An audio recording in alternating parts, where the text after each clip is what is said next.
நம்முடைய துல்லிய வானிலை அறிக்கையை தினசரி பெற்று திட்டமிட்ட வேளாண்மை செய்ய வானிலை அறிவியலை சப்ஸ்கிரைப் செய்து பெல் சுவிட்சில் கையை வைத்து தினசரி தகவல் பெற அன்போடு கேட்டுக்கொள்கிறேன். வணக்கம். செல்வகுமாரின் அதிகாலை வானிலை ஆய்வறிக்கை. அதிகாரப்பூர்வ வானிலை அறிக்கைக்கு இந்திய வானிலை ஆராய்ச்சித்துறை அறிக்கையை பார்க்கவும்.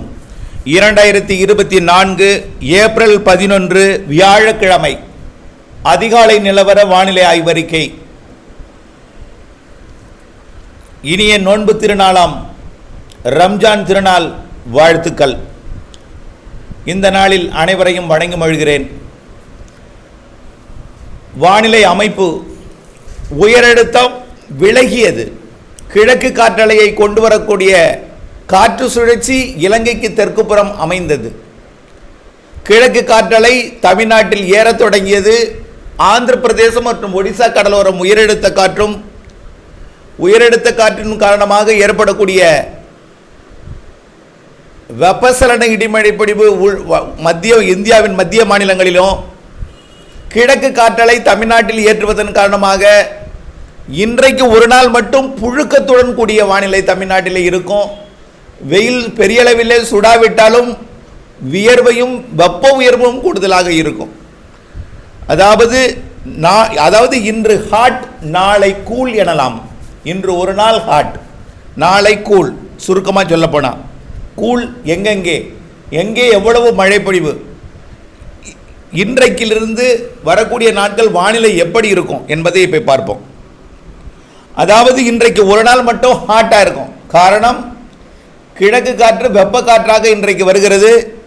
வெயில் குறைவாக இருந்தாலும் புழுக்கம் அதிகமாக இருக்கும். திருநெல்வேலி ஒரு 39 டிகிரி செல்சியஸ், அதாவது 102 டிகிரி ஃபாரன்ஹீட்டும், மதுரை ஒரு 102 டிகிரியும்,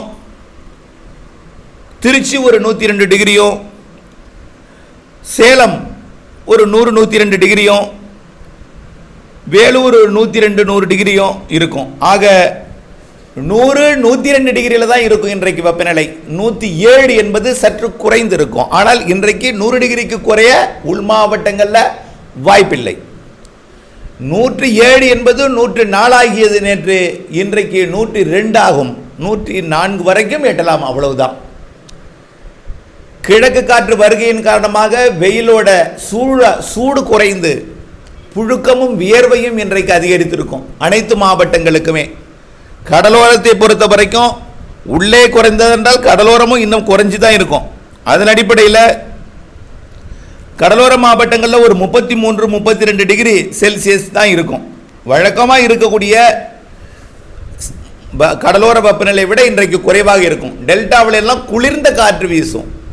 அதாவது வெயில் சில நேரங்களில் ஒரு உச்சத்தை எட்டினாலும் திடீரென்று மாலையில் ஒரு இதமான வெப்பநிலை, ஜில்லென்ற ஒரு குளிர்ந்த காற்று வடகிழக்கிலிருந்து கிழக்கிலிருந்து வீசும். தமிழ்நாட்டில் எல்லா கடலோர மாவட்டங்கள்லையும் மாலையிலிருந்து இன்றைக்கு குளிரப் போகிறது. குளிர்ந்த காற்று முதலிலே தொடங்கும். மாலையில் நள்ளிரவிலே ஒரு இதமான வெப்பநிலையாக மாறி நாளை அதிகாலையிலிருந்து கடலோர மாவட்டங்களில் மழை தொடங்க இருக்கிறது. அதற்கு முன் இன்று ஏப்ரல் 11 தென் மாவட்ட மேற்கு தொடர்ச்சி மலையில், அதாவது கன்னியாகுமரி, திருநெல்வேலி, தென்காசி மாவட்ட மேற்கு தொடர்ச்சி மலையிலையும் கேரளாவிலையும் ஆங்காங்கே மழை இருக்கும். நாளை ஏப்ரல் 12 வெள்ளிக்கிழமை காலை, அதாவது நள்ளிரவுக்கு பின் அதிகாலையில் கன்னியாகுமரி, திருநெல்வேலி, தூத்துக்குடி கடலோர பகுதிகள் எல்லாமே முதல்ல தொடங்கும். கன்னியாகுமரி வங்க கடலோரம் மற்றும் திருநெல்வேலி ராதாபுரம் பகுதி, தூத்துக்குடி மாவட்ட கடலோர பகுதி, மேலும் ராமநாதபுரம் மாவட்ட ஒட்டுமொத்த கடலோர பகுதி, புதுக்கோட்டை மாவட்ட கடலோர பகுதி, தஞ்சாவூர் மாவட்ட கடலோர பகுதி, திருவாரூர் மாவட்ட கடலோர பகுதி மற்றும் நாகப்பட்டினம் மாவட்ட கடலோர பகுதி. அதோடு சேர்த்து நேற்றைக்கு தெற்கு டெல்டா மட்டும் வாய்ப்பு என்று சொல்லியிருந்தோம்.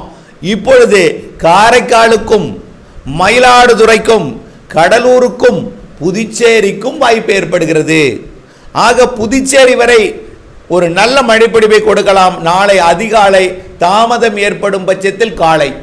ஆனால் நல்ல மழையும் அனைவருக்கும் சமமாக ஒரே மாதிரியாக இருக்காது. அருகருகே வேறுபாடு இருக்கும். அருகருகே இடிமின்னல் இருக்கும், அருகருகே இருக்கக்கூடியதில் மழையில் இடி இல்லாமல் இருக்கும். ஆக வெப்பமான பகுதியில் மின் தூண்டல் ஏற்படும் இடத்துல இடியாகவும் இடி இல்லாத மழையாகவும் ஆங்காங்கே ஒதுக்கியும் சில இடங்களிலே கனமாகவும் சில இடங்களிலே லேசாகவும் சில இடங்களிலே மிதமாகவும் சில இடங்களிலே தூறலாகவும் நனைக்கும் மழையாகவும் இருக்கும். நாளை அதிகாலை கடலூர் முதல் புதுச்சேரி முதல் கன்னியாகுமரி வரைக்கும், குறிப்பாக சொல்லப்போனால் அதாவது செங்கல்பட்டு, அதாவது விழுப்புரம், செங்கல்பட்டு மற்றும் சென்னை, திருவள்ளூருக்கும் வாய்ப்பு இருக்கிறது. மேகமூட்டத்துடன் கூடிய வானிலையை கொடுக்கலாம், ஒருவேளை தூறலாம், குறைந்த பரப்பில் நனைக்கலாம். புதுச்சேரியிலிருந்து மயிலாடுதுறை வரை இடைப்பட்ட பகுதியில் உள்ள பெய்யக்கூடிய மழையை காட்டிலும் மயிலாடுதுறைக்கு தெற்கே டெல்டா மாவட்டங்களின் தெற்கு பகுதியில் கொஞ்சம் கூடுதல் மழை பொழிவு கிடைக்கும். அதைவிட புதுக்கோட்டைக்கும் அதைவிட கூடுதலாக ராமநாதபுரம், தூத்துக்குடி மாவட்டங்களுக்கு கிடைக்கும். இந்த மழைப்பொழிவு நாளை, அதாவது இன்று நள்ளிரவுக்கு பின் நாளை நள்ளிரவு, அதாவது நாளை அதிகாலை 1 மணி 2 மணி 3 மணி 4 மணிக்கெல்லாம் கடலோர மாவட்டங்களில் மெல்ல முன்னேறும் அந்த மழை மேகங்கள் நாளை காலை படிப்படியாக டெல்டா மாவட்டங்களில் இருந்து உள்ளே நாளை மதியம் வடகடலோரத்திற்கும் சென்னைக்கும் திருவள்ளூருக்கும் கூட தூறலை கொடுக்கலாம். ஆனால் செங்கல்பட்டுக்கு அதை விட கொஞ்சம் கூடுதல் தூறல் கொடுக்கலாம், அதை விட கூடுதல் தூறல் விழுப்புரத்திற்கு கொடுக்கலாம். ஆனால் புதுச்சேரிக்கு இன்னும் கொஞ்சம் நனைக்கும் மழை, லேசான மழை கொடுக்கலாம். கடலூருக்கு மிதமான மழை பொழிவு கொடுக்கலாம். கடலூரை விட சிதம்பரத்துக்கு கொஞ்சம் கூடுதலாகவும், அதை விட மயிலாடுதுறை மாவட்ட வடக்கு பகுதியை விட காரைக்காலை ஒட்டிய தரங்கம்பாடிக்கு கொஞ்சம் கூடுதலாகவும், அதை விட படிப்படியாக தெற்கே வர வர தென்மேற்கே செல்ல செல்ல மழை பொழிவின் அளவும் பரப்பும் கூடியிருக்கும். நாளை காலைக்கு பிறகு உள் மாவட்டங்களிலே ஆங்காங்கே புழுக்கத்திற்கு பின், வியர்வைக்கு பின் மழை பொழிவை கொடுக்கும். நாளை 12ஆம் தேதி ஏப்ரல் 12 வெள்ளிக்கிழமை மாலை இரவிலே தென் மாவட்ட மேற்கு தொடர்ச்சி மலைப்பகுதிகளுக்கு நல்ல மழை பொழிவு தெரிகிறது. அதே நேரத்தில் நாளை 12ஆம் தேதியே கர்நாடக எல்லையோரத்தின் ஒரு சில இடங்களுக்கும் நீலகிரி முதல் கன்னியாகுமரி வரைக்கும் உள்ள ஒட்டுமொத்த கேரள எல்லையோரத்திற்கு பெரும்பாலான இடங்களுக்கும் மழை வாய்ப்பு தெரிகிறது. ஆக காற்று சுழற்சி வேகமாக மேற்கு நோக்கி நகர்கிற காரணத்தினால நாளை 12ஆம் தேதியும் நாம் மறுதினம் 13ஆம் தேதி 14ஆம் தேதி, அதாவது வெள்ளி சனி ஞாயிறு ஆகிய 3 தினங்கள் நல்ல மழை பொழிவை தென் மாவட்டங்களுக்கும் மேற்கு மாவட்டங்களுக்கும் கொடுக்க இருக்கிறது. முதலிடத்தை தென் மாவட்டங்களும் மேற்கு மாவட்டங்களும் பெறும். அதுலேயும் நம்பர் 1 இடத்தை கேரளா, அடுத்த இடத்தை கேரள எல்லையோர மேற்கு தொடர்ச்சி மலை, அடுத்த இடத்தை மேற்கு தொடர்ச்சி மலை உச்சி, அடுத்த இடத்தை மேற்கு தொடர்ச்சி மலையோட தமிழ்நாட்டின் பகுதி, அடுத்த இடத்தை தென் மாவட்டங்களின் ஒட்டுமொத்த பகுதி, மதுரைக்கு தெற்கே உள்ள பகுதி, ஒட்டுமொத்த மேற்கு மாவட்டங்களுக்கு அடுத்த இடத்தையும் தமிழ்நாட்டிலே அனைத்து மாவட்டங்களுக்கும் மழை இருக்கிறது. நாளையே கிருஷ்ணகிரி, தருமபுரிக்கும், சேலம், நாமக்கல், ஈரோட்டுக்கும் கிடைக்கும். 13ஆம் தேதி எதிர்பார்க்கப்பட்ட மழை நாளை 12ஆம் தேதியே கிடைக்கலாம். ஒருவேளை வானிலை அப்டேட்ஸில் சிறு மாறுதல் இருக்கும் பட்சத்தில் ஒரு நாள் தாமதமாக 13ஆம் தேதி கிடைக்க வாய்ப்பு இருக்கிறது. ஆக வெள்ளிக்கிழமை ஒதுக்கும் இடத்தில் சனிக்கிழமை கிடைக்கும், சனிக்கிழமை ஒதுக்கும் இடத்தில் ஞாயிற்றுக்கிழமை கிடைக்கும். வரக்கூடிய வெள்ளி சனி ஞாயிறு 3 நாட்களிலே தமிழ்நாட்டின் அனைத்து மாவட்டங்களுக்கும் குறைந்தபட்சம் லேசான மழை முதல் அதாவது வடகடலோரம், அதாவது ஆந்திர எல்லையோரத்திற்கு நனைக்கும் மழை தான் தெரியுது. ஆந்திர எல்லையோரம் குறிப்பாக திருவள்ளூர் மற்றும் ராணிப்பேட்டை, வேலூர், திருப்பத்தூர் மாவட்டங்களுக்கு நனைக்கும் மழையையும் தூறல் மழையையும், தெற்கே போக போக நனைக்கும் மழை என்பது லேசான மழையாக மாறி டெல்டாவிற்கு தெற்கே மிதமானது முதல் சற்று கனமழையாகவும், தென் மாவட்டங்களுக்கு கனமழையாகவும், தென் மாவட்டத்தின் மேற்கு தொடர்ச்சி மலைப்பகுதிகளுக்கு மிக கனமழையாகவும், ஒரு சில இடங்களில் கேரள எல்லையோரத்தில் மிக கனமழை பொழிவிற்கு கண்டிப்பாக பரவலான மழை பொழிவிற்கும் வாய்ப்பு இருக்கிறது. ஆக வரக்கூடிய 12, 13, 14 தேதிகளில் தமிழ்நாட்டிலே குறிப்பாக 12, 13 கூடுதல் வாய்ப்பாக தெரிகிறது. அந்த மழைப்பொழிவு, அந்த காற்று சுழற்சி குமரிக்கடல் வழியாக அது மேற்கு நோக்கி நகர்ந்த பிறகு புதிய காற்று சுழற்சி ஒன்றும் தமிழ்நாட்டின் மேலடுக்கிலே வந்து நீடித்து, அதாவது 16, 17, 18, 19 தேதிகளில் கேரள எல்லையோர, கர்நாடக எல்லையோர மற்றும் கேரள கர்நாடக பகுதிகளில் வெப்பசலன மாலை இரவு இடிமழை பொழிவை கொடுக்கும். ஆனால் அது பரவலாக இருக்காது. 12, 13, 14 போல் பரவலாக இருக்காது. 15, 16, 17, 18, 19 எல்லாம் குறைவான பரப்பில் மாலை இரவு இடிமழை பொழிவாக கடும் வெயிலுக்கு பின் புழுக்கத்திற்கு பின் கொடுக்கும். குறைந்த பரப்பில் இருக்கும். ஆனால் தேர்தல் நாளிலே கடுமையான வியர்வையை கொடுக்கக்கூடிய புழுக்கமான வானிலை, உள் மாவட்டங்களிலே அனல் காற்றை கொடுக்கக்கூடிய வெப்பத்தை மிகுதியாக்கக்கூடிய ஒரு வானிலையும் இருக்கும். அதே நேரத்தில் மாலை இரவு இடிமழை பொழிவு கேரள கர்நாடக எல்லையோரத்தில் கிடைக்கும். தென் மாவட்டங்கள் மற்றும் மேற்கு மாவட்டங்களுக்கு தேர்தலுக்கு முன் ஒரு சிறப்பான மழைப்பொழிவு, ஒரு சில இடங்களிலே மிக கன மழைப்பொழிவு கூட வாய்ப்பு இருக்கிறது.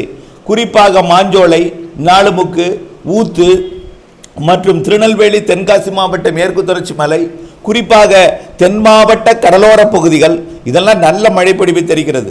வால்பாறைக்கும் நீலகிரிக்கும் கூட நல்ல மழைப்பொழிவு தெரிகிறது. ஈரோடு மாவட்டத்தின் அதாவது ஈரோடு மாவட்டத்தின் கர்நாடக எல்லையோர பகுதி சத்தியமங்கலம், தாளவாடி, பவானிசாகர் மற்றும் தூக்கநாயக்கம்பாளையம், கோபிச்செட்டிப்பாளையம், அந்தியூர், எண்ணமங்கலம், வரட்டுப்பள்ளம் போன்ற பகுதிகளுக்கும், ஈரோடு மாவட்ட காவிரி கரையோர பகுதிகளுக்கும், பெருந்துறை உள்ளிட்ட பகுதிகளுக்கும் கூட மழைப்பொழிவு கிடைக்கும். அதே போல திண்டுக்கல் மாவட்ட பகுதிகளுக்கும், திருப்பூர் மாவட்டத்தின் உள்பகுதிகளுக்கும், கோயம்புத்தூர் மாவட்ட பாலக்காட்டு கணவாய் பகுதிகளுக்கும், அதே போல நாமக்கல், சேலம், தருமபுரி, கிருஷ்ணகிரி மாவட்டத்தில் ஆங்காங்கேயும் பெரும்பாலும் மேற்கு பகுதிக்கு கொஞ்சம் கூடுதல் பரப்பிலையும், கரூர், திருச்சி மாவட்டம் வடக்கை விட மத்தியில் கூடுதலாகவும், மத்தியை விட தெற்கு கூடுதலாகவும், திருச்சி மாவட்டத்தின் மதுரை ஒட்டிய பகுதி நல்ல மழைப்பொழிவையும் கொடுக்கும். புதுக்கோட்டை மாவட்டம் கடலோரத்தை விட உள்ளே குறைவாக இருந்தாலும் உள்ளேயும் நல்ல மழை தெரிகிறது. அதே போல ராமநாதபுரம் மாவட்டம் கடலோரத்தை விட உள்ளேயும் நல்ல மழை தெரிகிறது. சிவகங்கை மாவட்டத்திற்கும் நல்ல மழை தெரிகிறது.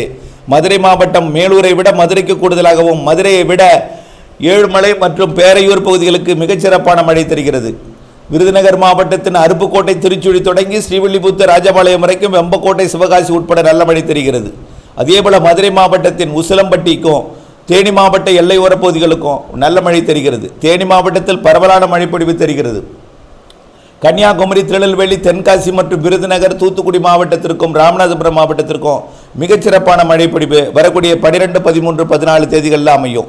அதே போலவே தேனி மற்றும் திருப்பூர் மாவட்டத்தின் மலைப்பகுதி, கோயம்புத்தூர் மாவட்ட வால்பாறை பகுதி மற்றும் கேரள எல்லையோர பகுதி, நீலகிரி மாவட்டத்திற்கு ஒரு சிறப்பான மழை தெரிகிறது. ஆனால் இதில் நிறைய மழைப்பொழிவை எதிர்பார்த்து விட்டு ஏமாற்றத்தை கொண்டு வந்து விடாதீர். ஒதுக்கலாம், குறைவாகவும் பெய்யலாம், ஒரு சில இடங்களில் மிக கன மழைப்பொழிவையும் கொடுக்கலாம் என்கின்ற நினைவுடன் இருக்க வேண்டும். ஆனால் வடகடலோரத்தை பொறுத்த வரைக்கும் தூறல் நனைக்கும் மழை முதல் லேசான மழை தெரிகிறது. தெற்கே போக போக மிதமான மழையாக மாறி சற்று கடமாக மாறி தென்கோடியில் மிக கன மழைப்பொழிவு தெரிகிறது என்பதுதான் இந்த ஆய்வறிக்கையின் சுருக்கம். தேர்தலுக்கு பின் அடுத்த சுற்றின் மழைப்பொழிவு நன்றாக இருக்கிறது. அதாவது ஏப்ரல் இறுதி வாரத்தை விட மே மாதம் முதல் மற்றும் 2வது வாரத்தில் வங்கக்கடல் நிகழ்வால் வங்கக்கடலோர பகுதிகளுக்கும் நல்ல மழை, கேரள எல்லையோர, கர்நாடக எல்லையோர மற்றும் தென் மாவட்டங்களுக்கும் நல்ல மழை இருக்கிறது. எல்லா மழையுமே ஏப்ரல் இறுதியாக இருந்தாலும் மே மாத மழையாக இருந்தாலும் வெயிலுக்கு பின், புழுக்கத்திற்கு பின், வியர்வைக்கு பின் மாலை இரவு இடிமழை பொழிவு என்பதை நினைவில் கொள்ள வேண்டும். மே மாத இறுதியில் தென்மேற்கு பருவமழை தொடங்கியது போன்ற ஒரு காற்று சுழற்சி உருவாகி கேரளா, கர்நாடக எல்லையோரம் மற்றும் தென் மாவட்ட பகுதிகளில் தென்மேற்கு பருவமழை தொடங்கியது போல ஒரு நல்ல ஒரு மழைப்பொழிவை கொடுக்கும். அதனைத் தொடர்ந்து தென்மேற்கு பருவமழை மே 31 அல்லது ஜூன் 1, 2 தேதிகளில் வலுவான நிகழ்வால் தொடங்கி தென்மேற்கு பருவமழை கேரளாவில் தொடங்கி பருவமழையை முன்னெடுத்து செல்லும். ஆக கோடை மழைப்பொழிவு தென் மாவட்டங்களுக்கும் மேற்கு மாவட்டங்களுக்கும் சிறப்பாக இருக்கிறது.